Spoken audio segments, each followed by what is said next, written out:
Let's start with the obvious. When you walk into a flagship store on Fifth Avenue or Bond Street, everything is designed to make you feel like you've arrived. The lighting, the marble floors, the perfectly dressed sales associate who knows your name after one visit. They're selling you more than a watch or a bag. They're selling you belonging. But strip away the theater, and what you're actually buying is a product that costs a fraction of the price to make.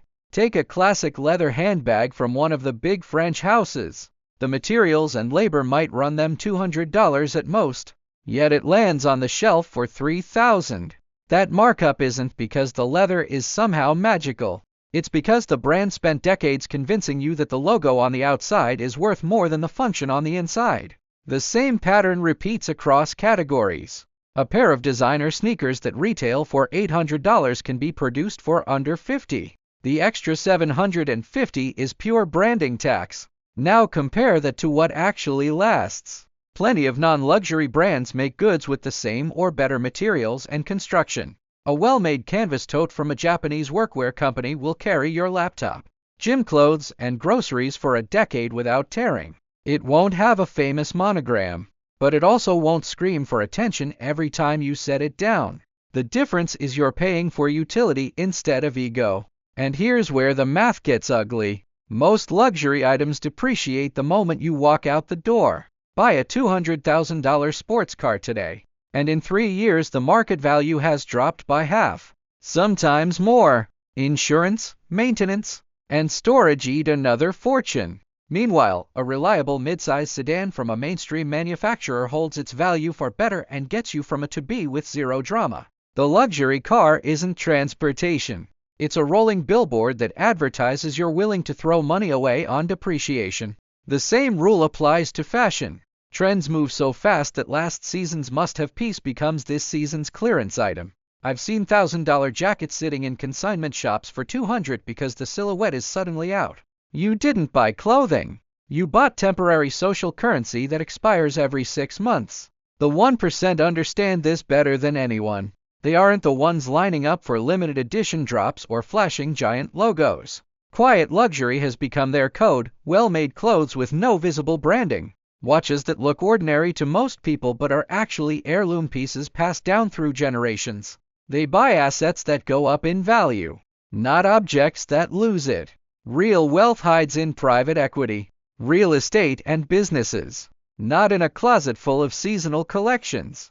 Luxury brands know this too. Their entire business model depends on the aspirational middle class chasing the dream.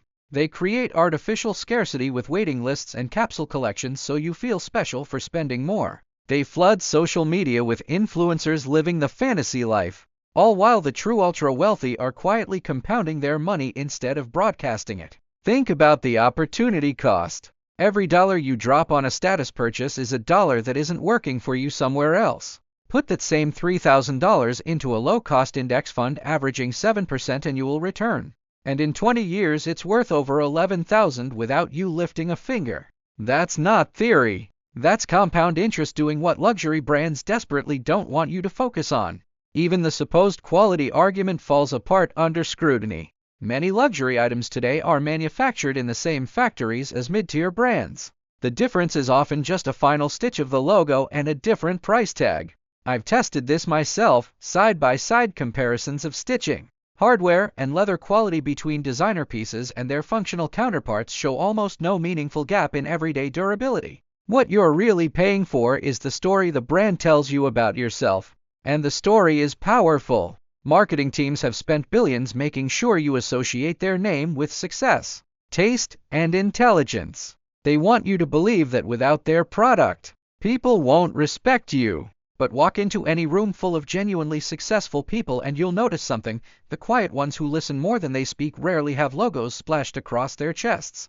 They don't need to prove anything. The trap is easy to fall into because social media makes it feel urgent. Everyone seems to be upgrading their wardrobe, their watch, their car. Scrolling past curated feeds creates the illusion that you're falling behind. But those feeds are marketing tools, not reality. Most of the people posting those photos are in debt or living paycheck to maintain the appearance. The 1% aren't posting haul videos. They're in meetings deciding where to allocate capital. Breaking free starts with a simple question: does this item solve a real problem? Or does it solve an insecurity? If it's the second one, you're paying a luxury tax on your own doubt. Replace that spending with experiences that actually compound: learning a skill, building a business, traveling to understand the world, or simply having time with people you care about. None of those require a logo.